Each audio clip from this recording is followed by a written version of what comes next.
What's up mga ka-technician? Nagbabalikan DIY Pro Technician. Sa mga hindi pa nagsusubscribe guys, subscribe na kayo. Click ang notification button, click ang like nyo rin na mga videos. So yun guys, mag-shoutout muna tayo sa mga gusto magpa-shoutout guys, syempre.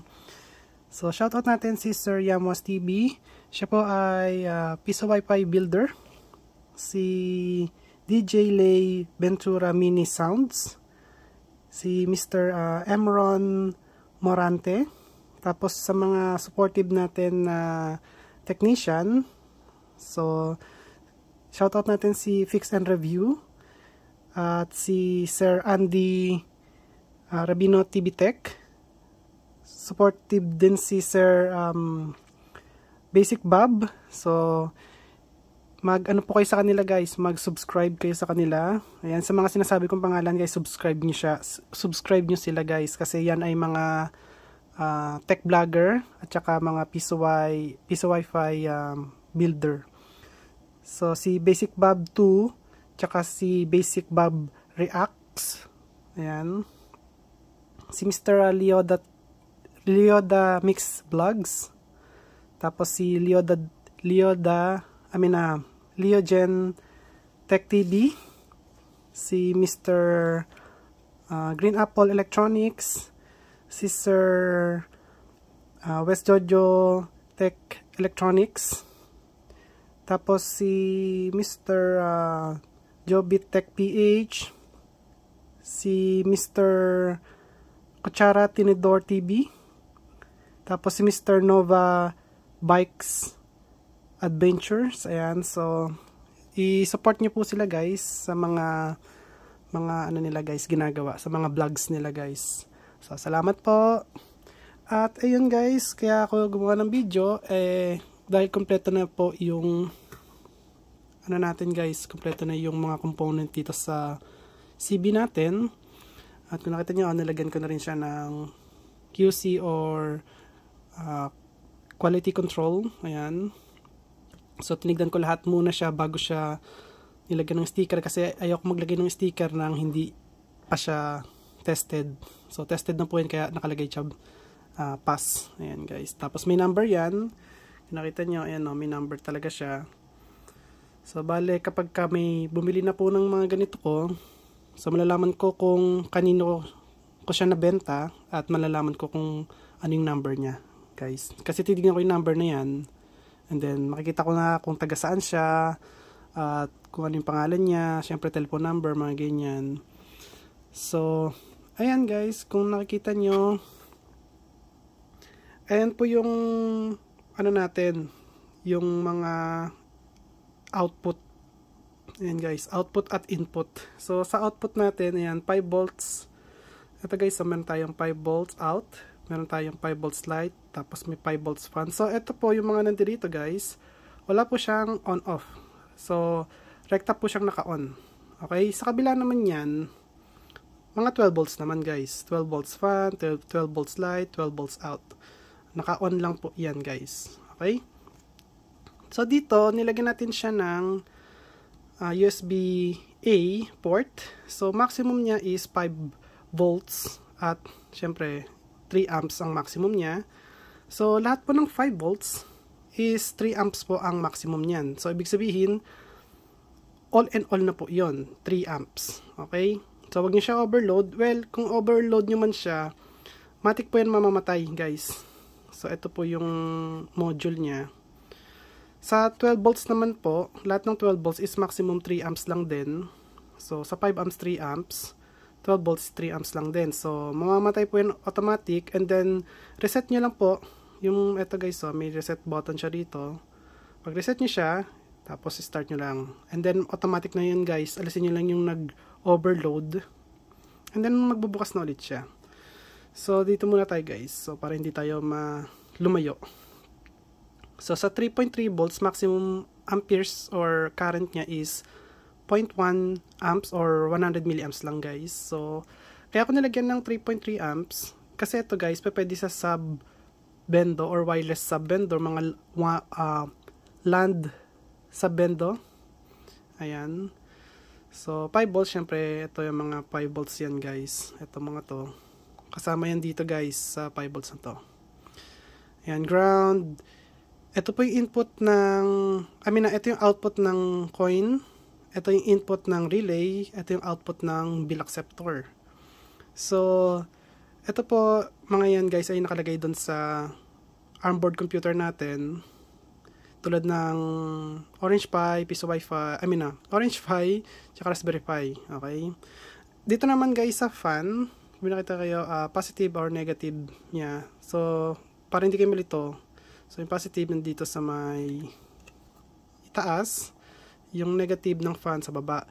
So, bali kung nakikita nyo guys, doon may 12 volts tsaka 5 volts na nakasulat. Ayan guys, so 5 volts tsaka 12 volts. So, yung 5 volts na fan, so ilalagay nyo lang ganyan guys. And then kapag 12 volts yung fan na ginagamit nyo, so lalagay nyo siya rito. Okay? So ibig sabihin yan, etong dalawang to guys, etong fan na nakasulat na yan, tsaka eto, ay parehas lang yan guys. So kung may DuPont wire kayong ginagamit, so dito nyo ilalagay para hindi nyo naputulin guys. So kung putol naman yung wire, so wire lang talaga yung gagamitin nyo. Dito na kayo guys sa black terminal. Ayan. So, kung 12 volts, lahat dapat ng fan is 12 volts. Kung 5 volts, dapat lahat ng fan is 5 volts. Ayan, para meron kayong smart fan. Smart fan po talaga yan, guys. Okay? So, dito naman, meron tayong 5 volts, meron tayong night light, meron tayong smart fan, tsaka ground. So, ito guys ay input. So, input ng night light, tapos input ng smart fan. So, ito guys, ilalagay nyo to sa may ARM board computer natin, Raspberry Pi or Orange Pi. Ayan. So, para gumana tong smart fan, so kailangan nyo siya ilagay, guys, sa Raspberry Pi or Orange Pi. Okay? Sa night light naman, para dito naman yan, ituturo ko yan guys dito sa inyo guys. So, kailangan nyo lang ilagay ito sa Orange Pi o kaya Raspberry Pi. Ayan. So, ito yung reset natin para sa power on delay. Ito naman yung start natin para sa power on delay. Meron tayo guys ditong time para sa power on delay. Ito guys, kung nakikita nyo, meron tayong 1 minute sa baba, 3 minutes sa taas. Ito guys. Tapos 5 minutes dito. Ayan. So, kung gusto nyo 5 minutes na naka-on, naka-off muna. After 5 minutes and then mag-on siya.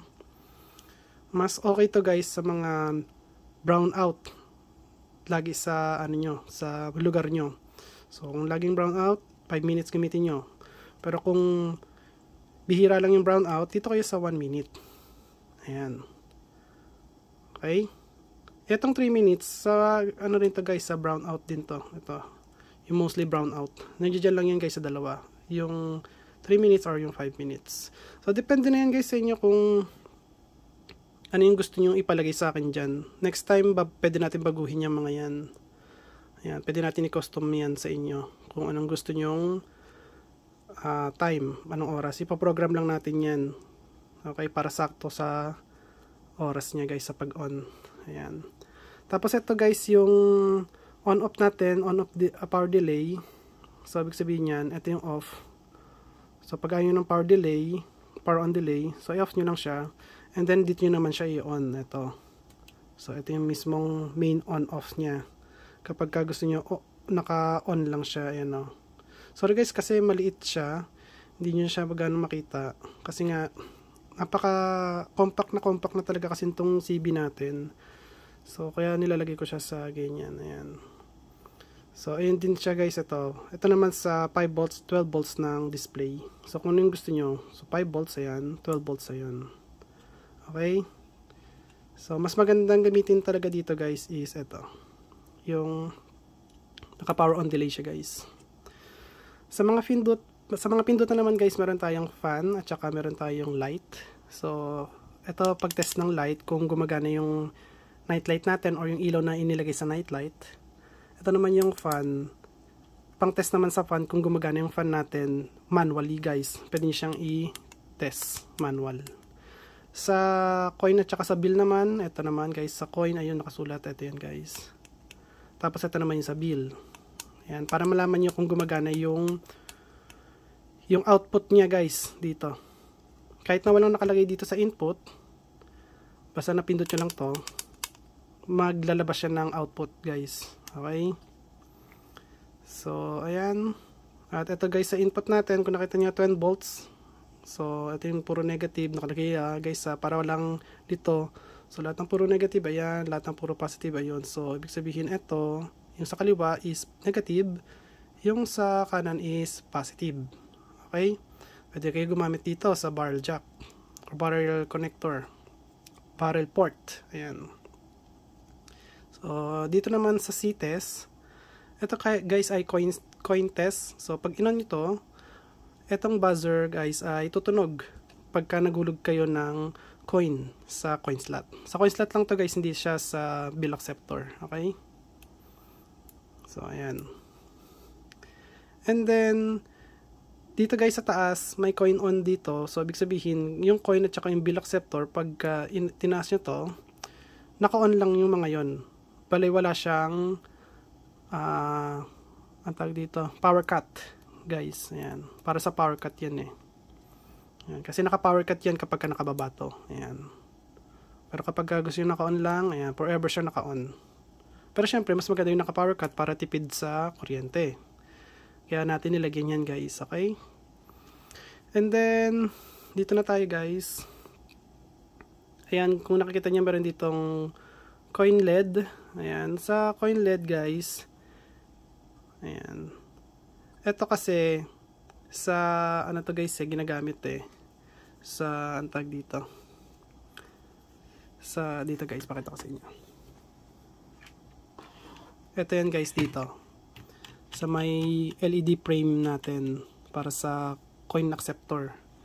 Ayan guys. So dalawa lang talaga yan Sa akin kasi guys, modified na yan. Pero sa totoo niyan, dalawa lang yung ilaw niyan. Dalawa lang yung wire. So, yung wire niya guys, dito nyo ilalagay. Yung dalawang wire. So, positive and negative. So, doon naman guys, kapag ka naghulog ang client nyo, insert coin or ganon. Eto guys, mamamatay. Mamamatay lang yung ano niya, yung ilaw sa frame. Okay? So, kung gagamit naman kayo ng run at saka flash, so ibig sabihin nito guys, yung tatlong tag dito, yung tatlong wire, 3 wires na coin frame guys, LED frame. So meron siyang black, blue at saka red. So dito yung black sa ground or yung negative, yung blue guys dito sa may gitna, tapos yung red dito sa may positive. Guys, eto guys, yan ang pinakamagandang features natin. Dahil wala tayong ginagamit ditong relay or wala tayong ginagamit ditong mechanical relay. Wala nandun to guys, kasi ito habang tumatagal, minsan yung laman nito or yung contact niya guys, nagdidikit. Pagka nag-on kayo tapos nag-off, nakadikit na siya. Hindi na siya nabalik. So kailangan nyo siyang pitikin para bumalik. So, yun guys, mahirap yung ganun May maintenance kasi kapag ganun. Kailangan yung palitan yung mechanical relay. Ito guys, solid state relay na siya. Okay? So, ibig sabihin walang moving parts na nag-on. So, dito naman sa night light, ayan, meron ng indicator yan para sa negative tsaka sa positive. Kung napapansin nyo guys, lahat ng negative call nasa ibaba. Ayan. Tapos lahat ng positive nasa taas. Kada block niyan, ito guys, terminal block niya, ayan magkakaiwalay. Yung magkakaiwalay, ibig sabihin, iba-iba yung ano niya guys, yung function niyan. Ito, hiwalay din to. Pagdating dito guys, magkadikit na siya. Isang terminal block siya. Ayan. Magkadikit yung dalawang terminal blocks guys. Pagdating dito, hiwalay na ulit. So, kasi magkakaiba yan guys. Magkakaiba talaga. So, ito guys sa night light. So, kailangan nyo maglagay dito sa night light natin. Ayan. And then, try nyo itong pindutin. Tapos, pagka umilaw, ibig sabihin, working yan guys. Dito naman sa lugar dito, counter, ground, coin, tsaka DC 12 volts. So, ibig sabihin po nito, yung, ito yan guys para hindi kayo nalilito. Counter, ground, coin, tsaka 12 volts. So, pansin niyo halos magkapares sila ng ang tag dito, yung parallel guys yung ano niya, yung linya. Ayan. Para walang lito yan guys. Siguradong hindi kayo malilito, di ba? Tapos dito naman sa bill acceptor, so ground at saka bill, tatlo lang guys kailangan nyo, ground, 12 volts at saka bill. So ibig sabihin natin yung puti na wire guys sa bill acceptor. So ayan guys, di ba? Oh. And then dito naman may mga switch pa rin tayo dito, ayan oh. Para saan ba yan boss yung switch na yan? Yung switch, mga switch na yan guys ay para sa 48 volts tsaka sa 24 volts. So kung nakita niyo yung switch natin nasa kanan, ayan. So ibig sabihin yan guys ay nasa 48 volts. So lahat sila nasa kanan oh. Independent po yan guys ha. Hindi po sila pare-pares ng voltage output. Okay? So pagka nilagay nyo sa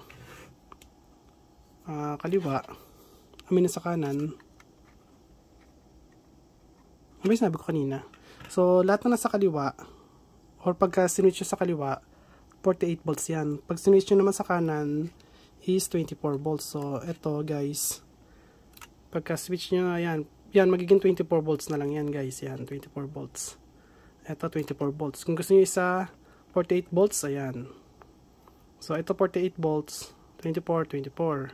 Kung gusto nyo naman ng dito yung 48, tapos dito yung 24, so 48, 24. Kung saan nyo siya ilalagay guys, ayan, tulad yan, no? 48 na yan, 48, 24, 48. Ayan, kung gusto nyo isa, 24, ayan, 24, 48. Ganyan. Pero ang kagandahan nito guys sa CB natin, eto po, yung mga ilaw na to, yan po yung power, power over Ethernet o PoE. So yung ilaw na yan guys ay umiilaw talaga siya. Makikita nyo, papakita ko sa inyo. So kapag ka nasa 24 volts tayo, so lagyan lang natin sa 12 volts. Ayan, para kunyari nasa battery tayo, 12 volts. On natin siya. Tapos power on delay on and start. Okay, power on delay. Ay, ito pala yung start, sorry. So, ayan guys, kung nakita nyo, i-set natin siya sa, eto guys, bali ito, 24 volts. Ito, 48 volts. Ito, 24 volts, 48 volts, 24 volts, 48 volts. So, makita nyo, ito guys, nasa 48 volts siya. Ito naman nasa 24 volts. So, pakita ko sa inyo ito. So, punta natin siya sa 48. Ayun guys, so. So, pakita ko sa inyo pagka nag-switch. So, switch natin sa 24, 48. Ayan guys, pakita ko sa inyo na gumagana talaga yan. Ito. Ayan guys, oh. 48 volts, nasa 48 volts. Ayan. Tapos, 24 volts. Tada! 23.8. Round off na natin yung 8. 24 na yan guys. Dito sa kabila. 47.6. Round off. 48 na siya. Tingnan natin na 24. Ayun guys. Sakto 24 volts. Ito naman. 47.7. Round off na 7 is 48. Baba natin sa 24. Ayun guys, so 24.3, okay, good. So kung nakita nyo, lahat nandito 24. Okay, gawin natin tong 48 guys. Ayan, so para makita nyo na 48 volts talaga siya. Ayan, oh. Galing, di ba? Oh. Gawin natin. Ayan guys, so 24, 47.6, almost 48, syempre. Balik natin. Oh, 'di ba? Oh. Ganyan guys, kagandang natin ang CB natin. Kaya ito na talaga yung pinakamalakas sa CB. Kahit saan kayo maghanap, ito ang pinakamalakas sa CB. So try natin to guys, yung 5 volts 3 amps. Kung 3 amps talaga siya guys. Pakita ko sa inyo ha. Ayan guys, 3 amps siya. 3 amps. So baba natin. Ayan guys, so kahit na may load siyang 1 amp. Ayan, o. Pwede. Kung nakikita nyo guys, lagyan natin siya sa 5 volts. Ayan, so tapos i-load natin siya ng 3 amps. Hindi po siya magbabago guys. Ayan, lagpas pa. So, ayan, o. Pero 3 amps lang talaga yung maximum yan guys ha. So, kung nakita nyo yung 5 volts, naging 5.07 na lang siya kasi nga kinakain niya na guys. Kaya sabi ko sa inyo, yung 5.1 volts is kakainin niya yung 0.1.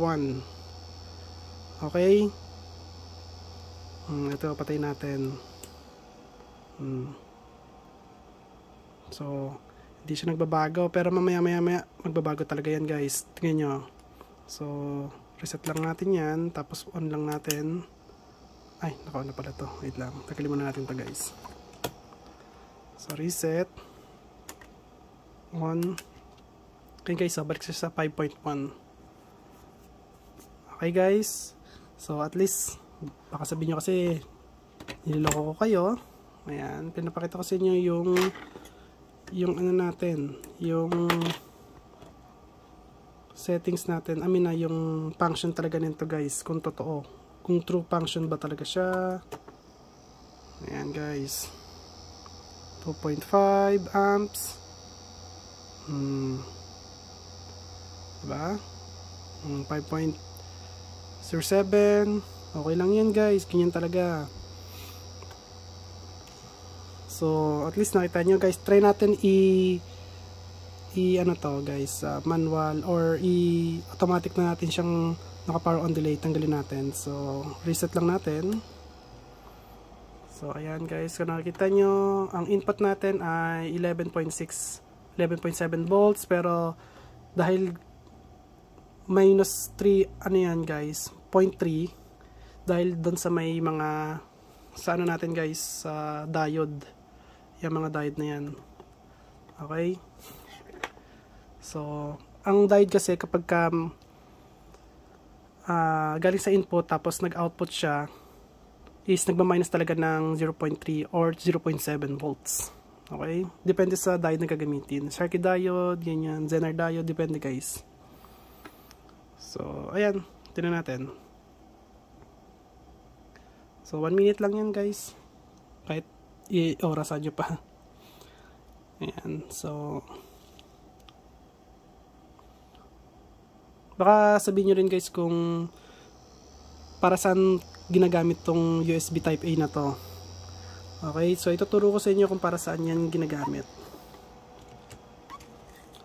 Ang kagandahan pala nito guys, pagka nireset nyo siya, lahat po yan patay. So, pag nag-on siya, lahat po yan sabay-sabay bukas.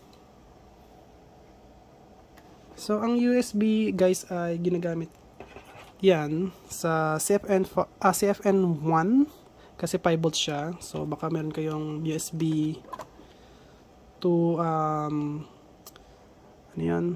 USB to ito guys, yung barrel jack.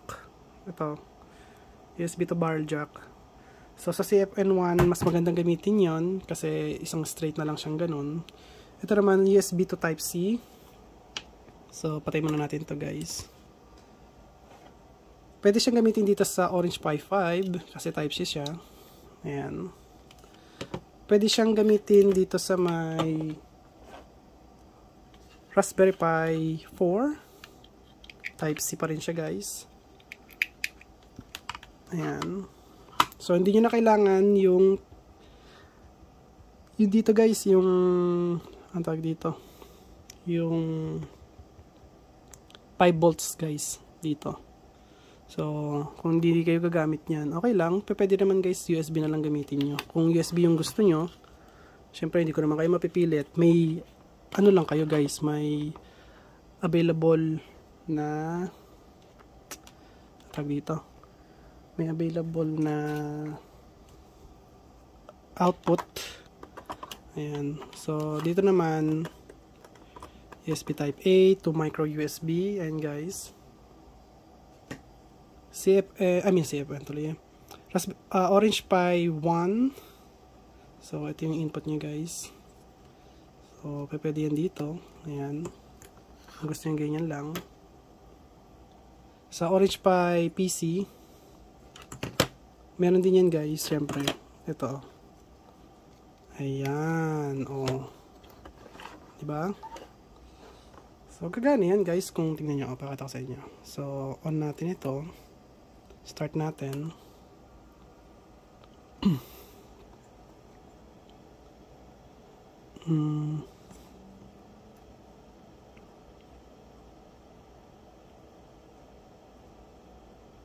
Wait lang. Ano ba to? Input ba to ng ano? Parang hindi yata hindi input ng ano ah. Parang hindi siya input. Tingnan natin.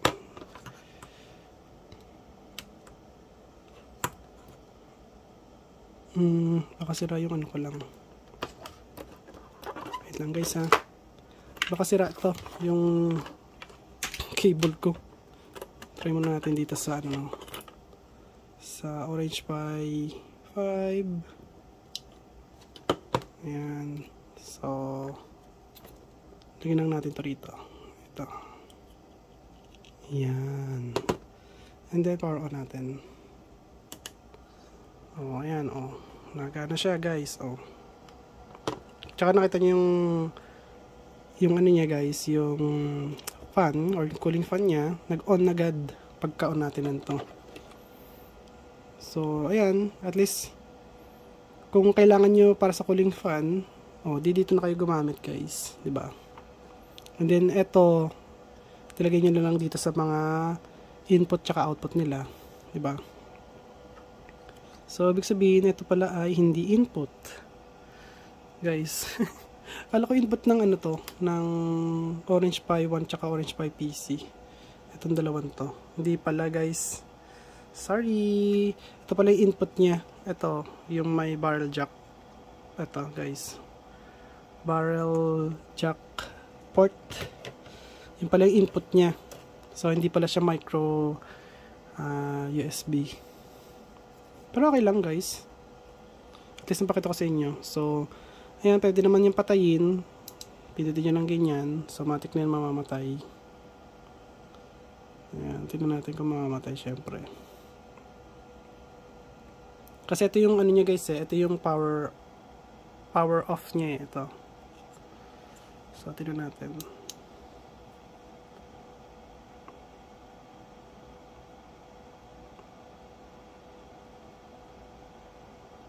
Tagal ah.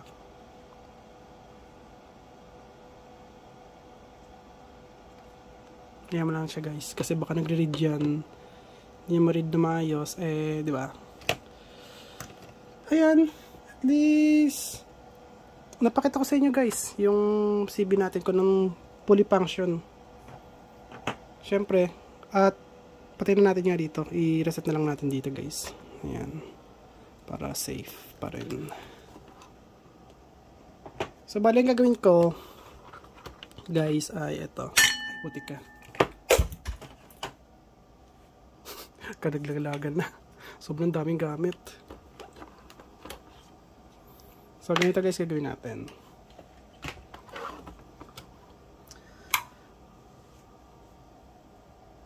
So, sa next video natin, magre-review tayo ng puro router, AP, mga ganyan. So, ito, review natin ito, guys. Ayan, CF EW75 version 2. Ito, guys, oh. EW74 version 2. Ayan. Alisin ko na to kasi ang laki nung isa, eh.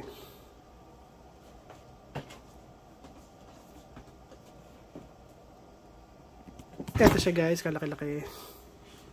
So, ito naman ay CF E319A version 2, guys. So, ayan siya, guys. Outdoor, high power, CPE.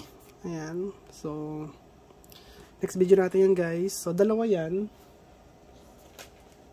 Ito isa, guys. Tada! Dalawa yan guys. Dalawang piraso.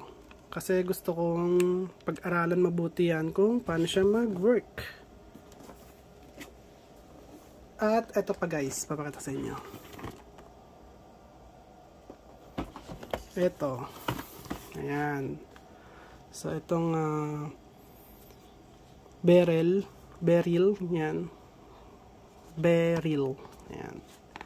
AX300, 3000, Wi-Fi 6 siya guys, so na router. So ito guys ay gagamitin ko to as pang troubleshooting lang guys. Okay. So wag natin buksan guys kasi pag binuksan natin ito makikita niyo yung laman talaga nito eh. So ayan, gagamitin ko siya as troubleshooting lang. Pag nasa Pilipinas ako, ito lang yung gagamitin ko. Tapos gagamit lang ako ng power bank. Ayan guys. Tapos ano ko lang siya guys, yung tag dito. Gagawin ko lang siyang access point or AP. Tapos gagamitin ko tong natin, CB, para kapag ka nag-troubleshooting ako ng mga dyan, ARM-board computer, Raspberry Pi o kaya Orange Pi, mas mabilis na ako makapag troubleshooting. Kasi eto lang pagka-combine kong dalawa eh. Itong sub-rent natin na 2.5 GB, ayan, GBE, gigabit, 2.5 gigabit Ethernet. So lalagay lang natin to sa ito troubleshooting natin. Tapos ito connected siya rito. Ayan. Tapos ito yung magpa-power doon sa gagawin nating board. Ito naman guys yung magpa-power para dito. Okay? So basta makikita nyo kung ano yung setup na yon. Sasabihin ko sa inyo guys kung ano yung setup na yan. Para isang tools na lang yung gagamitin. Para kung gusto nyo gawin yung katulad sa akin, isang tools na lang talaga guys yung dadalhin nyo para makapag-troubleshooting kayo. Okay? And then syempre kailangan din ng micro SD. Syempre yan, kailangan din natin yan. Mga pang reflash. Madali na yan guys. Ituturo ko sa inyo yan guys para hindi kayo mahirap mag-troubleshooting kapag nasa malayong lugar kayo, wala yung tools nyo. So eto guys, nandito na lahat ng tools. Kasi itong sa CB natin, may pang test na tayo rito. Dito pa lang guys, makita nyo kung yung coin slot gumagana na maayos, diba? Makita nyo yung mga wirings niya kung maayos. Kasi ito guys is, totoo lang guys, ito is pang technician talaga to eh. Technician edition to eh. So, ayan. So, ayan guys, kung nagustuhan nyo ang video ko, pag kalimutan mag-like, share, subscribe, click notification bell button, click all guys, bye, peace.